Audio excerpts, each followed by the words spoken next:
that ambitious pledge that President Biden is making today at that critical climate summit in Glasgow, including a pledge to halt and reverse deforestation and land degradation by the end of the decade. The Build Back Better World initiative aims to help countries build sustainable, clean infrastructure, a global methane emissions reduction plan, and a global clean energy initiative. Ambitious, yes, but realistic? Well, let's talk about it. ABC News White House correspondent Mary Alice Parks, also ABC News foreign correspondent Maggie Rulli, joining us once again with all the latest from Glasgow as our special coverage continues. Mary Alice, let's go ahead and start with you. Very high expectations from today as we await Biden's remarks on a global methane pledge. Let's talk about the latest on that. Yeah, Kira, the White House is saying that this is a big deal. They know that methane is just such a powerful greenhouse gas emission. It even more than carbon dioxide, it really packs a punch, and it dissolves in the atmosphere faster than carbon dioxide. So in theory, if you can limit the amount of methane that is being released from some of these oil and gas plants, it could make a bigger difference in curbing global warming faster in the shorter term. I just had the opportunity to interview White House climate advisor, domestic climate advisor Jim McCarthy, and she was really excited about this. She said that it was a big deal. I asked if it could get bogged down in the courts, though. We have seen that this Supreme Court, with its new conservative majority, has been willing to bring up potential challenges to the EPA's authority on limiting greenhouse gas emissions, and she seemed to dismiss that idea. She told me that this was common sense that would actually save oil and gas companies money because they are essentially trapping more of that methane. And she said there are just plenty of technologies available now to do this, and so it should get done. All right, so Maggie, we do have our first big agreement out of this pivotal climate summit, that deforestation agreement signed by 110 countries. This is a big deal. Break it down for us. Yeah, Kira, this is a huge deal, and exactly the kind of thing that protesters and activists outside here in Glasgow want to see. You can see behind me, we're seeing these types of small demos pop up all over the city. You probably hear the helicopters up above. There's also a huge police presence. This is what they're demanding: real action, real pledges, and this is really the first big one to come out of COP26. More than 100 countries coming together saying they want to end deforestation by 2030, the end of the decade. They're investing about $20 billion into this. I want to read you something from the head of the Tropical Forest Alliance. Came out with a statement saying this is the biggest moment we've had in forest and nature probably ever. It's going to be something we look back on and say, this is where we started to turn the tide. So that's so much positivity. We are really excited about this.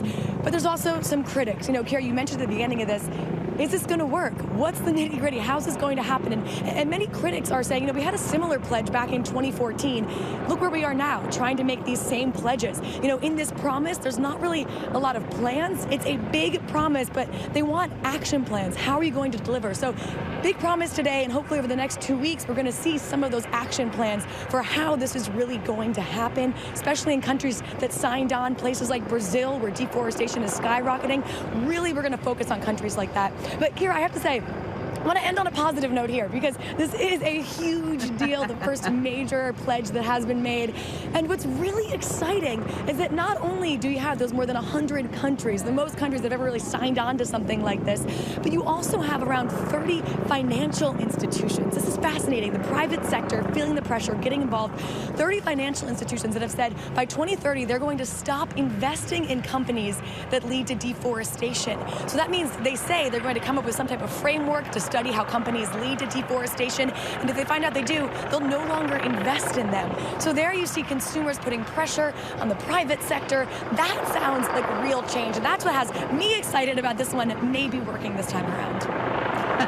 Well, all right, I know it's probably hard to hear, Maggie, but I think it's important to point out, you know, just the security around the area where you are. Usually we see much bigger protests, right? And a lot more signs, a lot more action, a big police presence.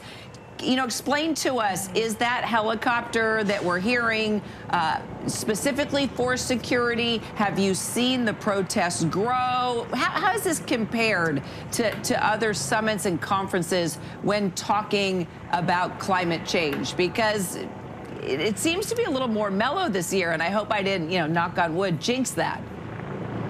Yeah, thanks a lot, Kara. No, I do think we are expecting quite a few protesters. We know that Friday and Saturday, there's estimates of up to 100,000 people all coming to Glasgow. Online, on Twitter, we're seeing a lot of activist groups talking about some of their plans. But so far, what we're seeing more is these sort of small groups popping up. You know, behind me right now, there's a small group promoting vegetarianism and going vegan. You see some people actually dressed as animals behind me. But there is this large police presence trying to, work to make sure these protests and demos don't get out of hand. We're in Georgia Square right now, which is supposed to be sort of the epicenter of a lot of these protests. And here I have to tell you, since we got here, we counted at least 6 police vans just on one side of the square last night alone. We have seen dozens of police officers in this square any time of day, morning or night. Many of them, we talked to one that drove up 13 hours to get here to provide backup for the Scottish police. So, they're really trying to control these demos to make sure they don't get out of hand. But this is just day 2. And so, we're expecting to see some things potentially pick up over the next few weeks as well. All right, we're definitely going to keep track of that. Stay with us. Hopefully we can still hear each other as we're waiting for President Biden actually to speak. We are going to take that live as soon as it happens. Mary Alice, we're wrapping up Biden's second major foreign trip now. 5 days of high-level talks with world leaders. We talked about the fact that he had a one-on-one with the Pope. As he returns to Washington tonight, what do you think? Did he achieve what he set out to do, at least in the moment? I mean, we know how ambitious these goals and plans are. What's your sense? Yeah, Kira, the president likes to say that he has a whole of government approach to fighting climate change. And I have to tell you, here at COP26, you get the sense that basically the entire United States government is present and paying attention. The president traveled with 13 cabinet members and senior advisors to this conference. They wanted to flood the zone. They wanted to make it clear that the United States is back, paying attention and engaged on these issues.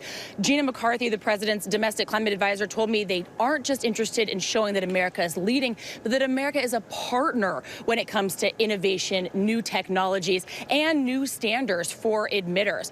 They know that the proof is in the pudding. It's actually a phrase the president often uses. Actually, he has like a slightly more twangy version of that. The proof of the pudding is in the eating. And his point is that we'll have to wait and see what these other developed nations do. We're going to have to see what happens with China and India and Australia and Russia, these other countries that are facing so much pressure to meet this moment as well. And so that's where we're going to have to stay on top of it. Not only the media, but like we were just hearing from Maggie, the voters and the activists are going to keep pressuring these nations long after this conference to see if they make good on the words that were said here today. And Maggie, final question for you. You've been on the ground there from the moment this all started. You've talked about the energy there as this climate summit, winds down to its last day of big speakers with delegates preparing for the next 2 weeks. Let's talk about the next 2 weeks and those negotiations. What's your sense of just how this is going to unfold? Yeah, okay, that's what's interesting. There's been so much focus on day 1 and day 2. That's when all the world leaders are in town. That's when President Biden is in town. But it's almost as if now, tomorrow, once they all leave, that's when we really get to work here at COP26. This is when the plans are made.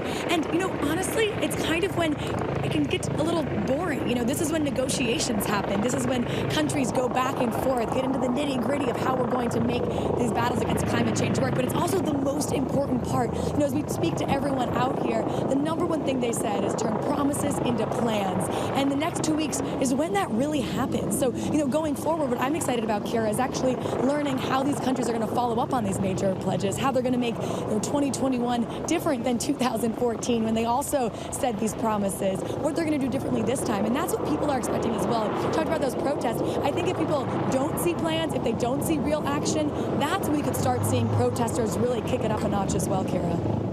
Right. We've seen all the photo ops, the pictures of the world leaders. It looks very powerful. Now let's really see what happens as the next 2 weeks unfold. Mary Alice Parks, Maggie Rulli, appreciate you both and just guiding us through this for the past 2 days. Appreciate you both.